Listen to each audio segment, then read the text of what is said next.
কয়টা করা হয়? পরবর্তীতে ক্ষমতাসীন ছাত্র সংগঠনের সভাপতি আমাদের বৈষম্য বিরোধী ছাত্র আন্দোলনের এক সংগঠককে চট্টপ্পা মারে তার তীব্র নিন্দা এবং প্রতিবাদ চালাচ্ছি। আমি বৈষম্য বিরোধী ছাত্র আন্দোলনের একজন সমন্বয়ক হিসেবে সারা দেশের সকল সংগঠক সকল প্রতিনিধিদেরকে অভয় দিতে চাই, কোথাও যদি কেউ আমাদের উপর হামলা করে হুমকি ধমকি দেয়, আমরা সকলে একসাথে তাদের বিরুদ্ধে সর্বাত্মক প্রতিরোধ করে তুলব।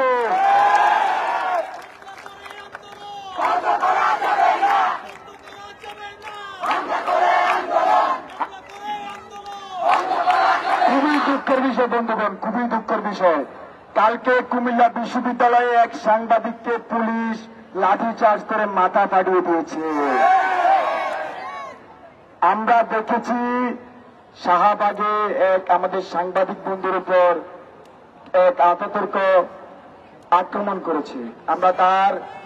আমরা তার নিন্দা জানাই। আমরা দেখেছি, আমরা বিগত 11 দিন খুবই শান্তিপূর্ণভাবে আমাদের আন্দোলন চালিয়ে গেছি, কিন্তু গতকাল সকাল থেকে বিভিন্ন মহল থেকে হুমকি ধমকি আসছিল। সেই হুমকি ধমকির প্রেক্ষিতে আমরা ক্যাম্পাসে দেখি ছাত্র এসে ভরে গিয়েছে। তারপরে কোন কুচক্রী মহল আমাদের আন্দোলনকে প্রশ্নবিদ্ধ করতে আমাদের সাংবাদিক বন্ধুর উপর হামলা করেছে। আমরা চাই তাদেরকে বিচারের আওতায় আনা হোক। সে আমরা তীব্র নিন্দা এবং প্রতিবাদ জানাচ্ছি বন্ধুগণ।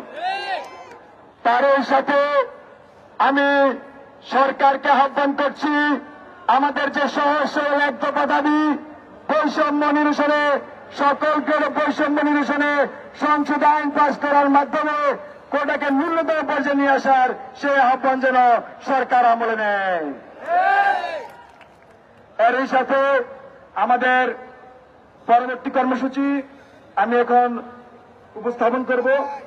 আগামীকাল আমাদের সকল বিশ্ববিদ্যালয় ও জেলায় জেলায় অনলাইন অফলাইন প্রতিনিধি বৈঠক হবে এবং বিকাল 6টায় আমরা আমাদের পরবর্তী কঠোর কর্মসূচি নিয়ে একটি প্রেস ব্রিফিং করব। ঢাকা বিশ্ববিদ্যালয় কেন্দ্রীয় লাইব্রেরির সামনে আমরা একটি প্রেস ব্রিফিং করব। এই বাধা দিয়ে আন্দোলন, হামলা করে আন্দোলন, ভয় দেখিয়ে আন্দোলন, বাধা দিলে বাধ্য লড়াই, বাধা দিলে সে লড়াই আমরা এখন